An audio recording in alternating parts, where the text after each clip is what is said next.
There is nothing wrong with a piece of bread. People have been eating bread for centuries. I think I need to get more flexible. A little glass of wine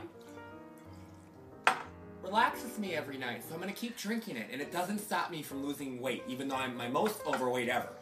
And I drink wine every night and have for the last 3 or 4 or 5 years, but it has nothing to do with my weight issue at all. That's baloney. Okay, I drink too much wine. I do. I drink a lot because I'm depressed, and it's a lot of other things going on, and... Okay, I'm back. You know, it's not easy getting So I was older. recording the video last night, and because I had an incoming text message, I lost all of it, and I had no idea that the video stopped recording. So, here we are, I'm out of breath.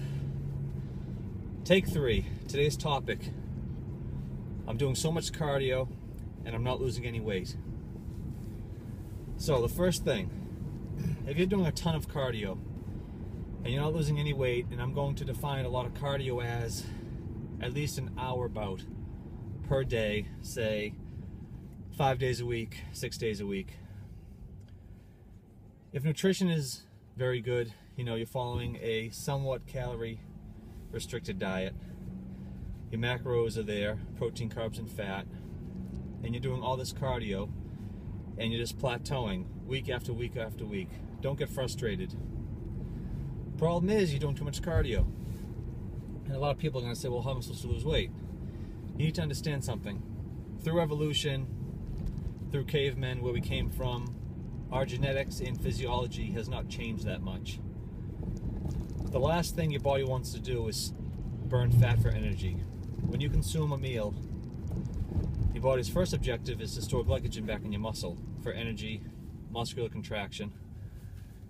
And during activity, you know, in calorie restriction, your body does not want to burn fat for energy. So if you're doing a ton of cardio and not losing any weight, the first thing I would tell you to do is stop cardio altogether. You know, for 3 or 4 weeks. I would say increase your macros a little bit higher protein, a little bit higher fat. Maybe drop the carbs down a little bit depending on what your diet looks like. And lift weights more. If you're lifting weights 3 times a week, go to 4, go to 5 days a week. If you're in the gym 7 days a week, go down to 5. Give your body a little bit more rest and recovery time. Because what this is going to do is going to, you know, increase your metabolism over time. When you're constantly beating the cardio and not losing any weight, your body's sensing that restriction. It's already restricted through your diet. You know, and when it feels that restriction, it's going to slow your metabolism down. Because again, it doesn't want to burn fat as energy. There's a lot of hormones that come into play when you're trying to burn fat. And as you lose weight, those hormones decrease over time, which makes it harder and harder to lose more body fat. You know, also keep in mind that by lifting weights, the more muscle that you have in your body, higher metabolic rate you're going to have, because your body has to maintain that muscle. Your body does not burn calories to maintain fat. I'm going to say that again. Your body does not burn calories to maintain fat on your body, but it does for muscle. So those people who are doing tons of cardio, not lifting weights, over time you're just getting less muscle on your, you know, developing more fat on your body because your diet is probably poor, because typically someone who does a lot of cardio eats a lot of carbohydrates, and usually not good ones, because they need to fuel their long mileage. Now in terms of fat loss specifically, not weight loss, you know, you want to burn fat, there are 3 types of cardio that people do, and only 2 are beneficial. The first would be very low impact, I guess you could say, but it can be high intensity. And that would just be a brisk walk on an incline treadmill.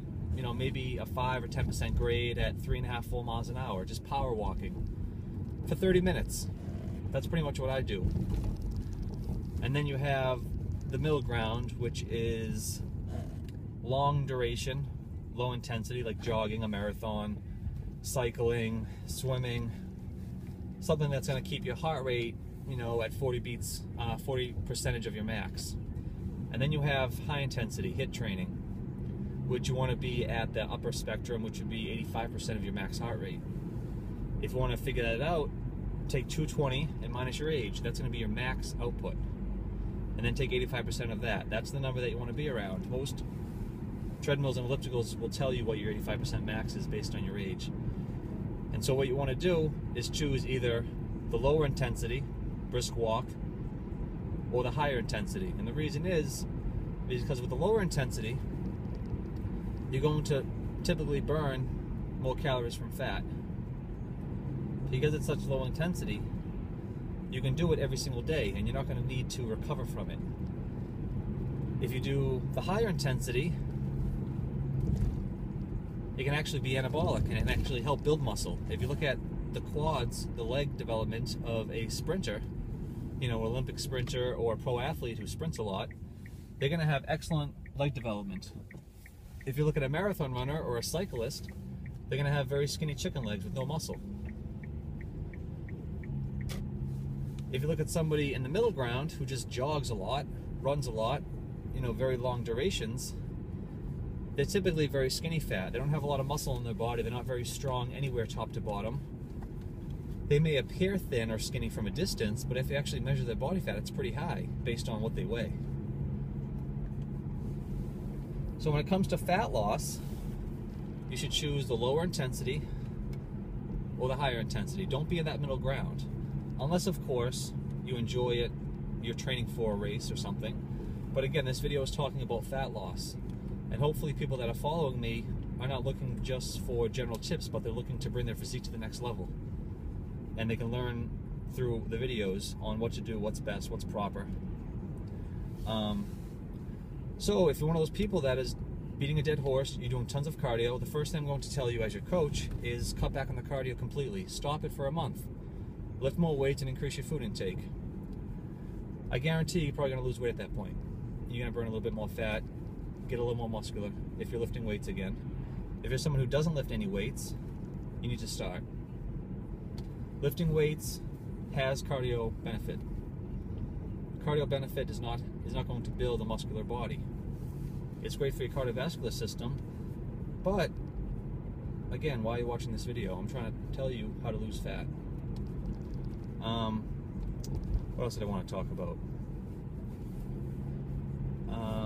So I got a few questions and emails through the YouTube channel. People wanted to know, you know, why is it that some people who do a ton of cardio are very skinny? So the first thing I want to say about that is chances are they never had a weight issue. Someone who's very skinny, who runs 20-30 miles a week, was probably always very skinny, very thin. And again, if you measure their body fat, it's probably pretty high. So if you're someone who runs a lot and you're skinny, I highly doubt you were ever 250 pounds. And if you were, there is a point where you can overexert yourself, overtrain, and break down both muscle tissue and fat tissue. But you're going to be left with a very skinny, thin, frail body, which, in my opinion, doesn't look that good, and it's not that healthy. You need muscle on your body. You need to lift weights. You need to get stronger. You know, if you look at a runner on the street, look at their face, look at their body motion, their mannerisms as they're running. It's grueling. It's not fun. People are addicted to running, but they don't realize the damage that it's doing over time. You can develop, you know, severe knee issues, hip issues, ankle issues, which eventually through you know, overuse, major injuries can occur. I know a lot of people that have knee replacement surgeries, hip surgeries, lower back issues, because when you're running so much, doing so much middle ground cardio, things like upper hamstring and your glutes completely are getting weaker over time. If you're not lifting weights, your whole body's getting weaker over time. And that can lead to major injuries. If you lift weights on a regular basis, you're doing the compound lifting like squats and deadlifts, clean and press, upper body like push-ups and stuff like that, chin-ups, you're going to have a strong, sound body, and the chances of you getting injured when you do your cardio is going to be much less.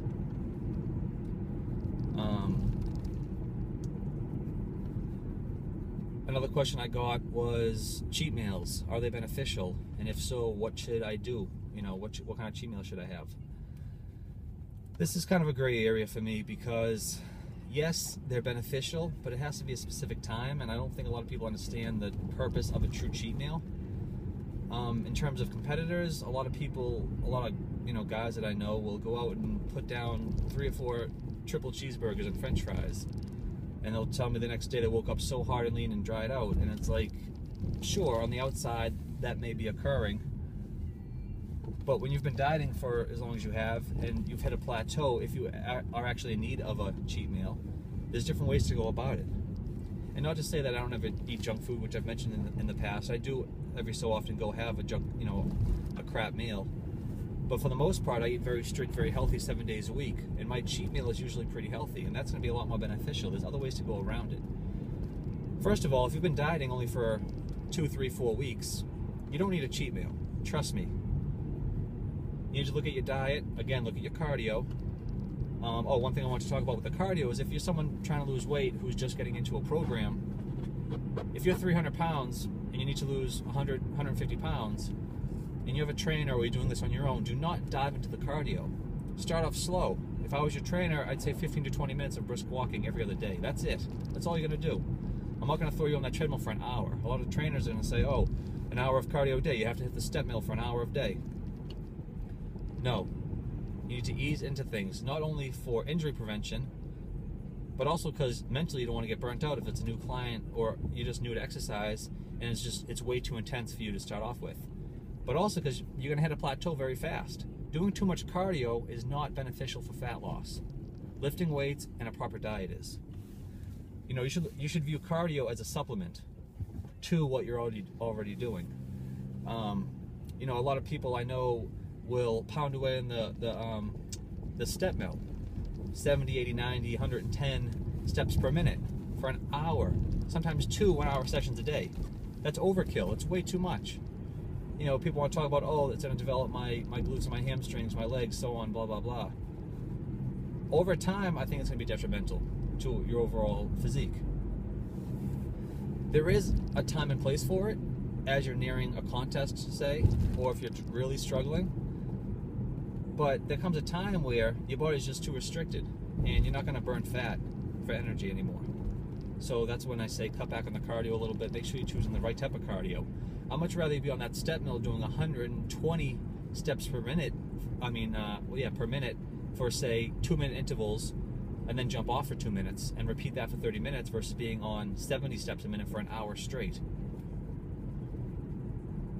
If you look on the chart of so-called cardiovascular zone versus fat burning zone, it is sort of true. If you're in the fat burning zone, which is going to be the lower intensity, your body's going to be more prone to burn fat for energy at that intensity, which is true. However, the cardiovascular zone, you're not going to get the cardiovascular benefits at a low intensity. The higher part of that with the 85% max, you're going to burn a lot more calories overall. So by doing true high intensity, not only are you going to burn more calories, which again, if your nutrition is proper from fat, but you're also going to build muscle because of the high intensity and the high contraction, similar to when you weightlift, which is from point A to point B very quickly, which is lifting weights. When you're sprinting, you're getting a lot more flexion at your hip and knee joint versus when you do a jog, which is very minimal. And that's when overuse injuries occur, because when you're jogging for long periods of time, your body gets very accustomed to that running gait of your body. So what I find with a lot of clients who run a lot, they're usually very flimsy with their joints, but they're also not that flexible, if that makes sense. You got to remember something, that the more flexible you are, the less stable the joints are. So that's not a good thing. I don't condone a lot of stretching, a little bit, but more so just to bring the muscle back, back to where it was. And again, this is hypothetical, but let's say you're walking around, your muscle is this long from insertion point A to B. After you exercise and the muscle's warmed up and you've stretched it through weightlifting, it goes from here to that point. The following days, because of the damage that's occurred, that muscle is going to shrink up a little bit. So it's going to go back to this point, but then even smaller. So when it's at this point, people are then going back to their same old cardio.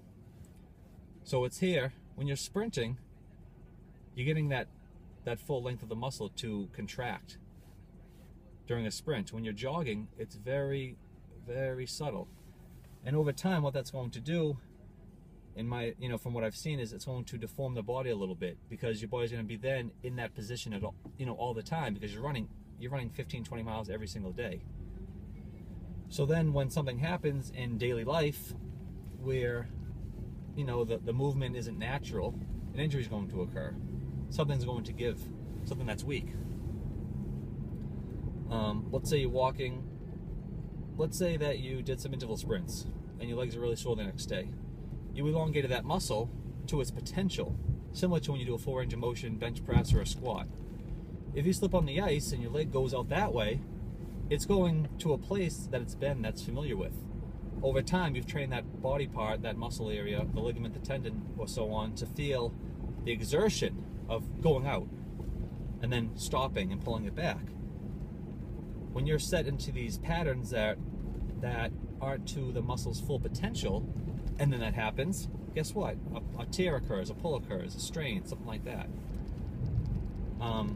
So if you are someone who does a lot of long distance duration jogging, you need to make sure you're weightlifting and developing everything in the body, but also stretching to make sure that those muscles, ligaments, and tendons are all going to their full potential, but not overdoing it so that you lose the stability. It's a very fine balance.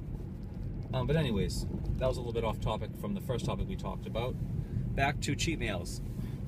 You can get the same benefit that you may be looking for in terms of an increased metabolic rate, bringing hormones like leptin, getting those elevated, which is a fat-burning hormone, which comes into play when you're dieting down and losing a lot of weight. But you don't need to go eat junk food. Eating 2-3 pizzas, it might be fun, it might be an ego boost to show off, but ultimately it's not that healthy to go eat 4,000 calories in one sitting. And I've learned this the hard way. After my first contest, I put on 35 pounds in 4 days. It's a very, very dangerous rebound, and I don't recommend that for anybody. If you're dieting down for a show, or dieting because you have a goal in general, whatever, you want to lose 20-30 pounds, whether you're male or female, just stick to your diet. Don't give in and go cheat because you think it's going to be beneficial. There's a lot more healthy options to cheat on. And me personally, once or twice a week, I'll go to Chipotle, which when I made the video last night, I was actually going there at that point before the video shut off. And I'll get triple chicken in a bowl with brown rice, some salsa, and some lettuce. It's a very healthy, nutritious meal. It still is made up of foods that I eat as it is, but I'm getting a calorie surplus. I'm getting a little bit more sodium. But I'm not doing it at this point in terms of trying to spark more fat loss. I just started dieting 3.5 weeks ago. So there really is no need for cheat meals at this point. When I start dieting for a contest, I don't cheat at all for 12 or 14 weeks. I think people who cheat on a regular basis are lazy. They think cheating once a week is going to be beneficial for fat loss. It's not. When your body's restricted in, what I call it is the fat burning zone, over time, over the contest prep, your body's going to continue to lose fat if you're doing things right, if you're tweaking the diet. You don't need to have a cheat meal every Saturday to continue fat loss, especially if you've just begun dieting. In terms of feeling lethargic, fatigued, weak, not having mind clarity or whatever during the dieting process, that's not going to occur within the first few weeks to the point that you need to cheat. You need to suck it up. You need to obviously detox off whatever diet you were doing prior. During my contest preps and when I'm dieting, if I'm working with clients that are dieting strictly, we never get to that point where you're exhausted, where you can't move. Sometimes it does occur, but usually it's because your water's off, you're not drinking enough water, your sleep isn't quality, you're stressed out at work, you got personal problems, whatever the case may be. Those are what, stress in general is going to cause you to make you feel like this, not the diet. And again, I'm not restricting anybody too much. I'm all about eating a lot of food, but having the calories low, versus most people having something this big and the calories are way too much, and that's how you gain weight. So overall for the video that I want to summarize, if you're doing cardio a ton and you're not seeing weight loss on the scale, you need to look at other areas such as body composition. Are you building more muscle? Are you losing more fat in areas? And believe it or not, there can be changes that subtle where you're not going to see it on the scale. if you're lifting intensely and have a really good diet. Especially when you first start doing it, you can do both at the same time for a short period of time. You know, I want to say 4 to 6 weeks. During that process, both can occur. If you have been maybe lazy prior to that, if you're new to exercise, if you're using performance enhancers of any kind, any type of supplementation. So cut back on the cardio for 3 or 4 weeks. Change the type of cardio. Remember, very low intensity for 30 minutes every other day, or very high intensity for 30 minutes every other day. That's all you really need to do. I see a lot of people doing an hour, 2 hours of cardio, and they're not getting any results. In terms of me with my competition history, I've never come into a show completely dialed in, completely conditioned. However, I've also never followed the program that I write to myself completely either. If I want something, if I want to change something up, I do it based on how I'm feeling. And if you look at my pictures, I come in pretty conditioned, I come in pretty lean. But I'm only doing like 20 to 30 minutes of cardio a day for the first 6 weeks, if that. As I get closer to the contest, I may bump that up to 45 minutes. I might do one 1 hour session a week, and that's it. It's all about diet and weightlifting and tweaking the nutrition, letting the diet do its work in terms of fat loss. If you're lifting weights 5 to 6 days a week for an hour, hour and a half, you're going to burn fat if your diet's right. There's no need to be pounding the cardio, you know, an hour at 5 a.m., an hour at 12 noon, and then an hour before bed, or being on the step mill for 2 hours straight. That's going to be very detrimental to fat loss. You're going to risk using muscle for energy, and over time, you're probably going to become more skinny fat, especially women.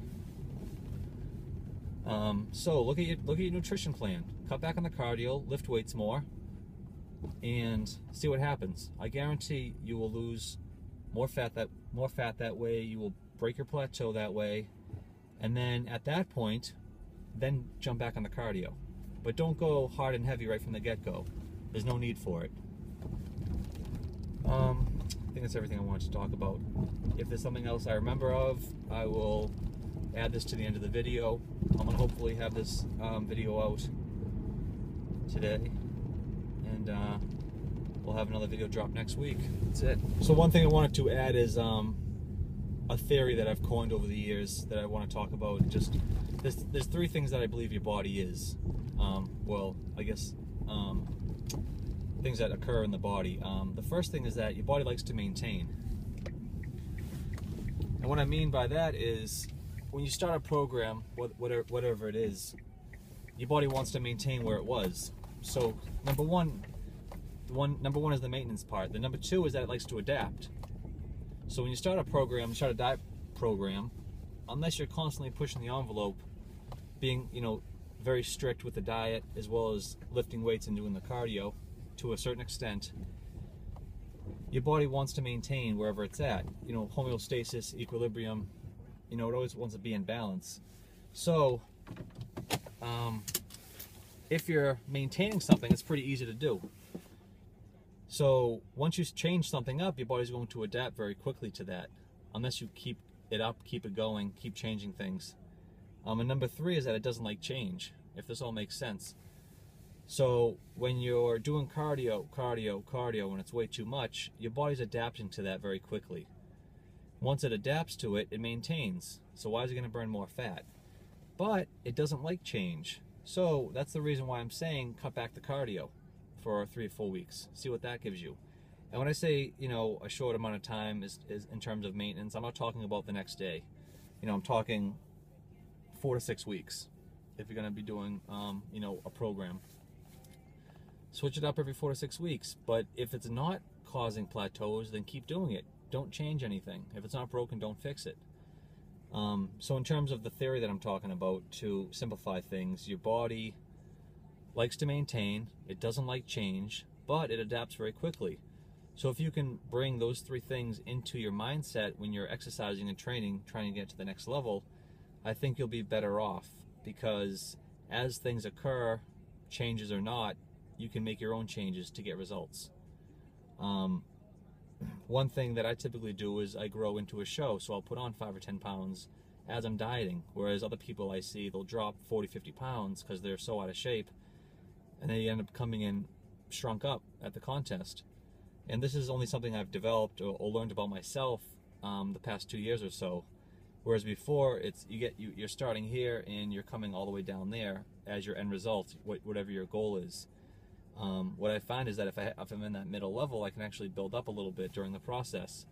And again, based on my dieting experience, this is how I do things for clients now, where initially we don't restrict, do tons of cardio. It's all about weightlifting and eating a lot of food. I want to give somebody a huge plate of food that they have to consume, chew, digest, which if you're eating this much food, it's going to have a larger spike in metabolism as it gets broken down, versus having something very small like this.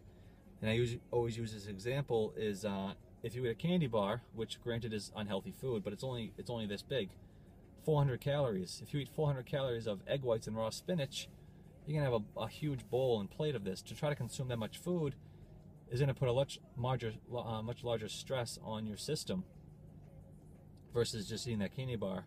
And also it's very healthy and nutritious, so eating meals like that are going to be a lot more beneficial for building muscle and losing fat. So try to involve that theory, I'm not really sure what I call it, into your own exercise program and see how it works.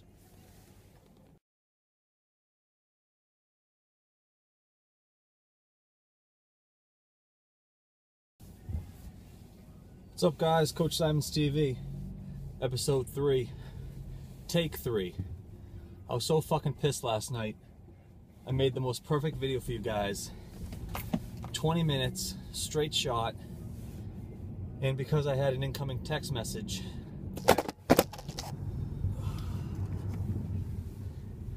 that can't be good. One second.